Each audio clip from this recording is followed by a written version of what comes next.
Did Oda actually reveal Shanks' brother? This chapter was so epic that I'm not even gonna fully review it. Let's just focus on the important stuff. At the end of chapter 1121, we see 12 characters who will play a huge role in the final war. Before I talk about the mysterious character, let's look at these. 12 people were making fun of Mihawk because he did not appear in this most important characters panel. But this panel is not about the most important characters. This panel is not even about who competes for the One Piece, because we know that only 4 of them want to obtain the treasure. We can see Kobe, Garling, Akainu, Kuzan, and so on. I don't think Dragon and Sabo aim for the One Piece either. These characters are shown because they will have the most impact in the final war. So the fact that we don't see either Crocodile or Mihawk is not very strange to me. Yes, they're very powerful and Mihawk has been hyped up for decades, but I don't think any of us expected he would play a massive role in the final war. All we really want to see is his full power and finally get Mihawk's great clash with another strong swordsman. For me, it's stranger that we did not see Law or Kid in this panel, especially Law. Yes, they both got defeated, but we know that Law survived and soon he will join either the Straw Hats, Ivy, or Hancock. He is a D and he has one of the most overpowered devil fruits in the world. It's also called the ultimate devil fruit for its capacity to grant another person eternal youth in exchange for the user's own life. There are a lot of theories that Law will sacrifice himself for Luffy or another great character, and I don't think it's that far from the truth. We must see the full potential of this fruit. Oda does everything for a reason, and he would not hype us up with this for nothing. Hopefully, besides these 12 characters, Oda has other important pirates on his mind as well: Law, Boa Hancock, Don Flamingo, Enel, Robin, Vivi, Nami, and so on. There's still a lot of mysteries around these characters, and I want to believe that Oda will show every detail until the end of One Piece. Especially Enel and Nami. What did Enel find on the moon? Is Nami actually a princess? Maybe even Narona? Let's wait and see. As we can see, King is back, but how badly did Zoro cut him? Why is he still in bandages? Green Bull attacked him too, but he was already bandaged before that. It wasn't hard to guess that King would be alive because Oda wouldn't kill the last member of her race, who definitely isn't dead either. She will probably join Caesar and Judge. Luffy and Bonnie fighting Saturn was very emotional to see as well. Bonnie says she believes in the existence of gods, and her faith is rewarded by Nika himself backing up her effort. Her attack may not have done much, but that doesn't matter. Her faith is what defeated Saturn. Saturn is pierced and he was falling in the water.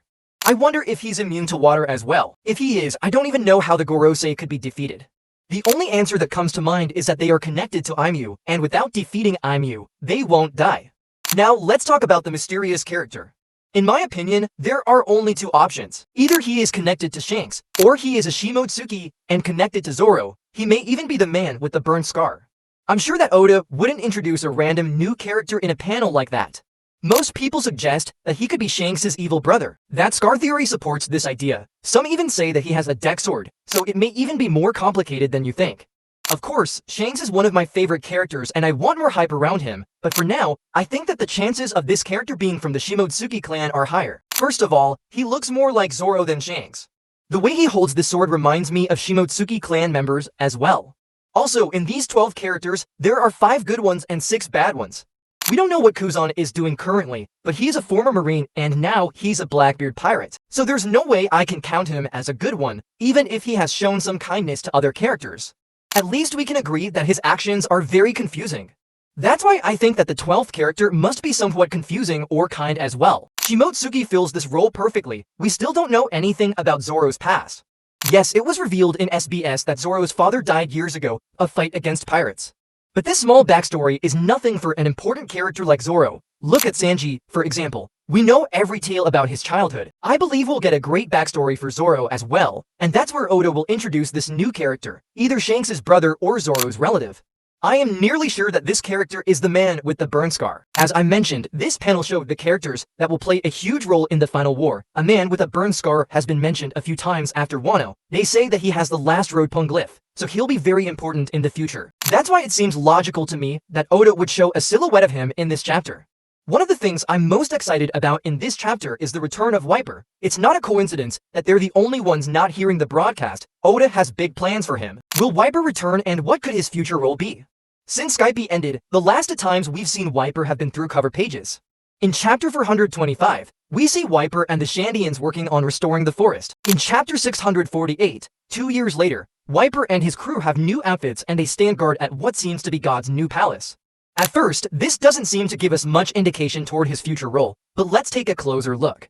One thing that Oda seems to be highlighting is his arm tattoo, a wheel with 8 spokes. This is likely based on the symbol of the Dharma Chakra, or Eightfold Path. The symbol and philosophy of the Dharma Chakra are rooted in the religions of Hinduism, Buddhism, and Jainism throughout East Asia. Other references to Buddhism also appear in Skype, such as the references to Kami. This is the title given to the leader of Skype.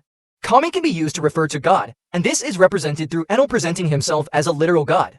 However, it is more generally used to refer to spirits and souls. This is also represented through the Shandians' belief in the ancestor trees and the golden bell. A human can become a kami after death, but a tree, rock, plant, or painting are equally a kami. You see this not only represented through Skypia's ancestor trees, but also the voice of all things. The ringing of the golden bell not only represents sending a message to the ancestral spirits, but also a declaration of holding to the ancestral duty of protecting the poneglyph. If you think that sounds vaguely familiar, it is because protecting the poneglyphs was part of the mission left behind by Nefertari de Lily. It seems the Shandians of the Void Century fought against the enemy to fulfill Lily's last request. When Robin found the ruins of Chandora, her investigations led to the discovery that the city had been destroyed in the effort to protect the poneglyphs. All of the city's books were burned, and their entire history was erased.